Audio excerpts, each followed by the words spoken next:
अस्सलामुअलैकुम नाज़रीन कराम, नई वीडियो में आपको खुश आमदीद कहते हैं।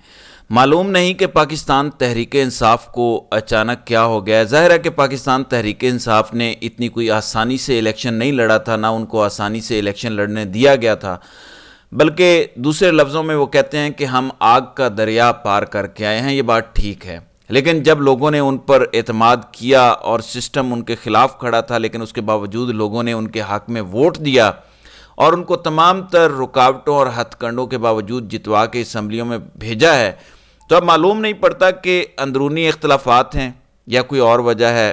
तहरीक इंसाफ में इस्तीफ़ों की लाइन लगती क्यों दिखाई दे रही है। कल हुआ ये कि सबसे पहले शहरयार अफरीदी वाली ख़बर आई कि वो इस्तीफ़ा देने जा रहे हैं या उन्होंने दे दिया है, जिसके बाद शानदाना गुलजार ने कहा कि अगर इन्होंने इस्तीफ़ा दिया तो मैं इस्तीफ़ा दे दूंगी।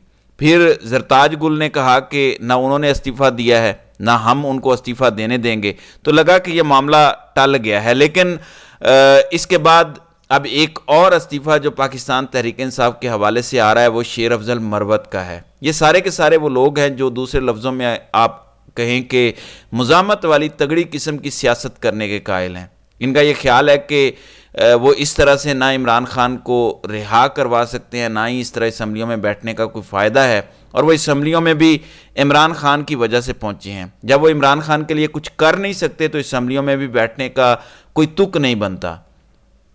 अब हुआ यह है कि शेर अफजल मरवत इस वक्त मुल्क से बाहर हैं। इस मौके पर उन्होंने जो ट्वीट किया है और वहाँ मीडिया से भी जो गुफ्तगू की है वो बहुत मानाखेज़ है। उन्होंने कहा कि ये जो बाजवाई माफिया है, अब ये बाजवाई माफिया से आपको पता ही है कि ये जनरल बाजवा की बात कर रहे हैं कि अगर बाजवाई माफिया ने पीटीआई के हकीकी रहनुमा शहरयार अफरीदी, अली मोहम्मद खान, शब्बीर कुरैशी, महबूब सुल्तान, जुनेद अकबर, आमिर डोगर, शानदाना गुलजार, असद कैसर और साथ में इमरान खान की बहनों को निशाना बनाना फौरी बंद ना किया, तो मेरे पास भी कौमी असम्बली से इस्तीफ़ा देने के अलावा कोई ऑप्शन नहीं बचेगा। फिर लिखा कि बाजवाई माफिया पार्टी को मौरूसियत वाली तबाही की तरफ धकेलने की नाकाम कोशिश में मसरूफ़ है। कारकुन एहतजाज के ऐलान सुनने के लिए बेताब हैं और ये बाजवाई गुलाम बजाय इसके कि सेनेट में बिके अफराद को लाने में मसरूफ़ हैं, खान की रिहाई की कोई कोशिश नहीं कर रहे। कारकुनों को इन बदमाशों के घनौने चेहरों का इल्म होना चाहिए। अब शोकॉज नोटिस हम खुद मांगेंगे। अगर इस जाली तसल्लुत को ख़त्म ना किया गया तो खान की ज़िंदगी ख़तरे में होगी, सिर्फ़ और सिर्फ इस बाजवाई टीम की वजह से। ये कहने की ज़रूरत नहीं है कि मैं इस बार खौफनाक हक़ाइक़ के इंकशाफात के साथ खामोशी तोड़ूंगा। कल लंदन में पीटीआई का एहतजाज है और उन्होंने पीटीआई लंदन की क़यादत से मेरी शिरकत की शिकायत की है। क्या पार्टी आपके वालिद की जायदाद है? जितना आप कर सकते हैं अपने पट्टों को आजमाएं, मेरा वक्त जल्द आने वाला है इंशाअल्लाह भी उन्होंने साथ में लिखा है। नाज़रीन किराम, अब इसका मतलब यह है कि तहरीक इंसाफ में इस वक्त इख्तलाफात हैं और वो इख्तलाफात अब कोई और सिमत इख्तियार करते दिखाई दे रहे हैं। तो अगर ये मामला इस तरह से आगे बढ़ता है, मेरा ख्याल है तहरीक इंसाफ को इसका नुकसान होगा। तहरीक इंसाफ को इत्तेहाद की भी ज़रूरत है और तहरीक इंसाफ को बड़ी वाज़े पॉलिसी की भी ज़रूरत है अगर उन्होंने वाक़तन इमरान खान को रिहा करवाना है। अभी सारी सूरत हाल के अंदर एक और जो इम्पोर्टेंट बात है, आज इतवार है, लेकिन इतवार होने के बावजूद छुट्टी के दिन पाकिस्तान तहरीक इंसाफ ने अपनी कोर कमेटी का इजलास बुला लिया है। अब इसकी दो तीन वजूहात मैं आपको बता देता हूँ। एक तो अंदरूनी जो मामलात हैं जिसमें तहरीक इंसाफ में इख्तलाफात खुल के सामने आ रहे हैं और इसका इजहार किया जा रहा है। ये ख्याल था कि तहरीक इंसाफ का एक हल्का क़यादत का एहतजाज नहीं करना चाहता, वो इमरान खान की रिहाई नहीं चाहता। बहुत सारे मामलात हैं, जैसे फवाद चौधरी कहते हैं कि यह मौजूदा क़यादत की नाकामी या नालायकी है।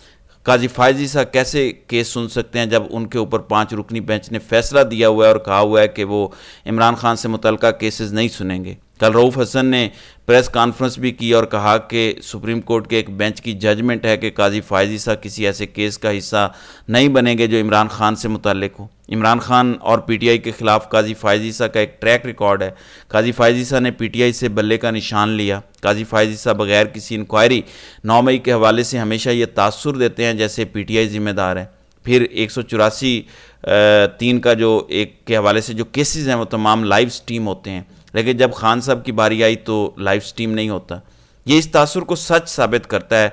इन्होंने लाहौर हाई कोर्ट के अदलिया से आरोज़ लेने के फ़ैसले को भी मुअत्तल किया اور ROs بیوروکریسی سے لینے کا فیصلہ دیا جس کی وجہ سے مینڈیٹ چوری ہوا۔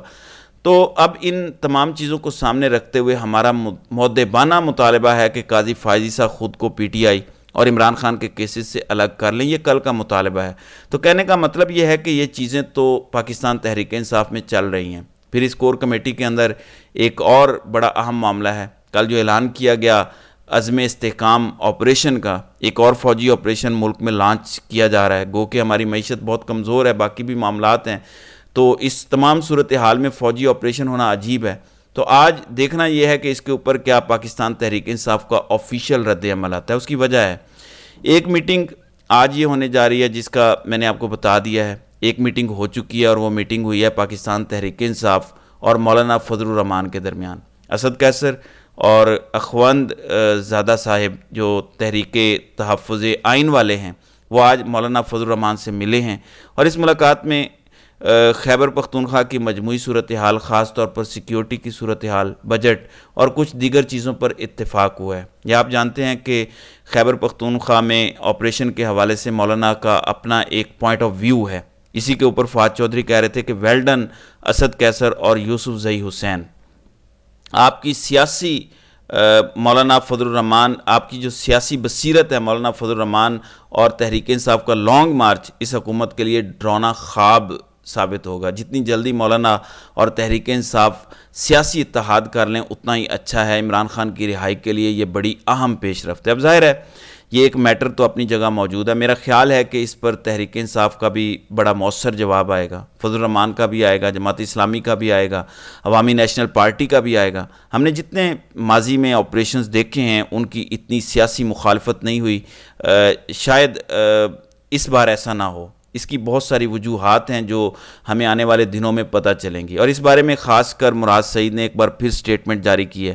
انہوں نے کہا کہ دیکھیں، جب مالاکنڈ ڈویژن میں دہشت گردی کی نئی لہر آئی اور میں نے قوم کو آگاہ کیا تو اس وقت جواباً وہاں پہ موجود اسٹیبلشمنٹ ونگز اور میڈیا ونگز نے پروپوگنڈا قرار دیا اور کہا کہ میں بیجا خوف و ہراس پھیلا رہا ہوں۔ پھر جب دہشت گردوں کے وہاں پر تسلط سے متعلق قوم کے سامنے رکھا کہ وہاں چیزیں خراب ہو رہی ہیں تو اس وقت رانا ثناءاللہ نے کہا کہ ایسا کچھ بھی نہیں ہے، میں شرپسند ہوں، میں پروپوگنڈا کر رہا ہوں۔ پھر وہ کہتے ہیں کہ یہ الزام بھی عائد کیا گیا کہ عمران خان اور جنرل فیض حمید انہیں واپس لائے، ان کو آباد کرنے کی کوشش کی۔ دیکھیں، یہ عمران خان کا اکیلے کا فیصلہ تو تھا نہیں، یہ ریاست کا فیصلہ ہے، اور ظاہر ہے کہ اگر اس میں جنرل فیض حمید بھی تھا تو جنرل فیض حمید نے اکیلے اٹھ کے تو یہ سب کچھ نہیں کیا، کسی لیول پر تمام سٹیک ہولڈرز نے مل کر یہ فیصلہ کیا۔ اب آپ عمران خان اور جنرل فیض حمید کا نام لے کر اسے چھٹکارا تو نہیں پا سکتے۔ اگر یہ بات ہے تو بتائیں پھر افغانستان کے اندر جو ماضی میں ہم نے غلطیاں کی، غلط تجربات کیے، اس پر بھی کیا آپ عمران خان اور جنرل فیض حمید کو مورد الزام ٹھہرائیں گے؟ یہ نہیں ہے۔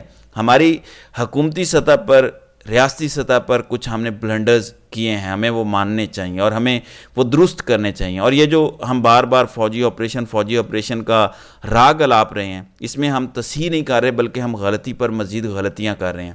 اچھا، ایک اور ڈیولپمنٹ جو شاہ محمود قریشی کے حوالے سے ہوئی ہے، گزشتہ روز ان کا جنم دن تھا، تو 9 مئی کے مقدمات میں انہوں نے اپنی ضمانت دہشت گردی کی عدالت میں دائر کر دی ہے، جس کے بعد پنجاب حکومت کو انسداد دہشت گردی عدالت نے نوٹس جاری کر دیا اور اس درخواست میں کہا ہے کہ شاہ محمود قریشی 2 دفعہ وزیر خارجہ رہ چکے ہیں، وہ اس طرح کا جرم کرنے کا سوچ بھی نہیں سکتے۔ اچھا، مزے کی بات یہ ہے کہ 9 مئی کو وہ کراچی میں تھے جہاں ان کی اہلیہ کی سرجری تھی یا کوئی میڈیکل ٹریٹمنٹ تھا، لیکن اس کے باوجود انہیں لاہور کے مقدمات میں ڈال دیا گیا۔ تو ناظرین اکرام، آپ کی اس ویڈیو کے حوالے سے کیا رائے ہے؟ آپ اپنی رائے کا اظہار کامنٹ سیکشن میں ضرور کیجیے گا۔